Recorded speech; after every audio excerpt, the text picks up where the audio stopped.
అందరికీ నమస్కారం అండి. ఈరోజైతే మనం ఒక మంచి నీతి కథ అయితే తెలుసుకుంటాము.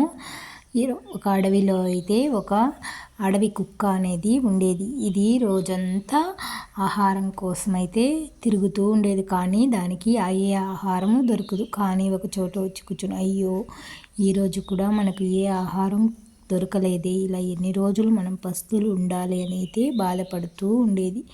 ఒకసారి ఆ కుక్కకి ఒక పెద్ద మాంసం ముక్క అయితే దొరుకుతుంది. అయ్యో ఈ మాంసం ముక్క దొరికింది, పర్వాలే ఈరోజు మనం కడుపు నిండా తినచ్చు అనుకొని ఇక్కడుంటే మనం తింటుంటే వేరే జంతువులు చూసి లాక్కొని పోతాయి.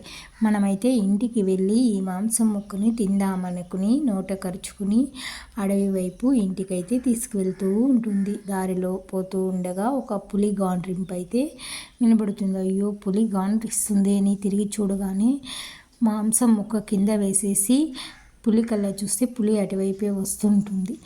అయ్యో పులి ఇటువైపే వస్తుంది, మనం ఈ మాంసం ముక్క తీసుకుంటే ఈ ముక్కతో పాటు మనల్ని కూడా చంపేస్తుంది అనేసి అయితే భయపడి ఆ మాంసం ముక్కను నోట కరుచుకొని ఒక చెట్టు చాటున దాంకుంటుంది.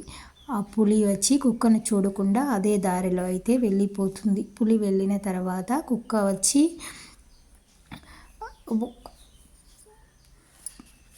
ఆ మాంసం ముక్కను తీసుకొని పోతూ ఉంటుంది. తర్వాత ఒక నది దాటుతూ ఉంటుంది. ఆ నది దాటుతూ ఉన్నప్పుడు ఆ నీటిలో కుక్క ప్రతిబింబాన్ని అయితే చూసుకుంటుంది. అయ్యో మనలాగే ఇక్కడ కూడా ఒక కుక్క ఉండాది, దాని నోట్లో కూడా మాంసం ముక్క ఉండాది, ఆ మాంసం ముక్క కూడా మనం తీసుకుంటే మనం 2 రోజులు తినచ్చు ఈ మాంసం ముక్కని అని అయితే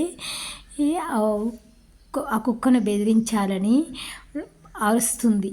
ఆ బెదిరించిన అరవడానికి నోరు తెరిచినప్పుడు మాంసం ముక్క నీటిలో పడిపోతుంది. అయ్యో మన మాంసం ముక్క నీటిలో పడిపోయిందని బాధపడే లోపల నీళ్ళల్లో ఉండేది తన ప్రతిబింబమే అని తెలుసుకుని కుక్క చాలా బాధపడుతుంది. అందుకే చెప్తారు ఒకరిని దురాశ.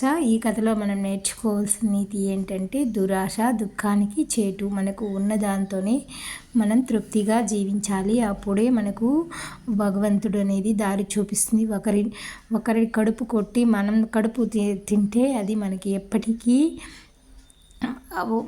మనకు సంతోషాన్ని అయితే ఇవ్వదు. ఉన్న భగవంతుడు ఇచ్చిన దాంతో తృప్తిగా బ్రతికితే అదే మనిషి జీవితం కూడా.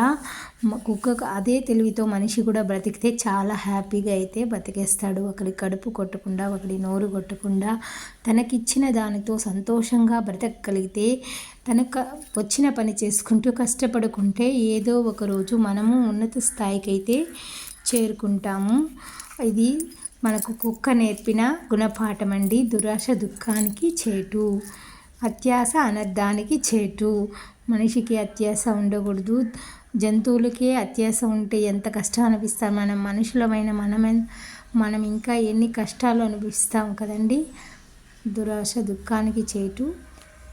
ఈ వీడియో నచ్చితే లైక్ చేయండి, మన ఛానల్ని సబ్స్క్రైబ్ చేసుకోండి. మరో మంచి నీతి కథతో అయితే మీ ముందుకు వస్తానండి. Thank you for watching.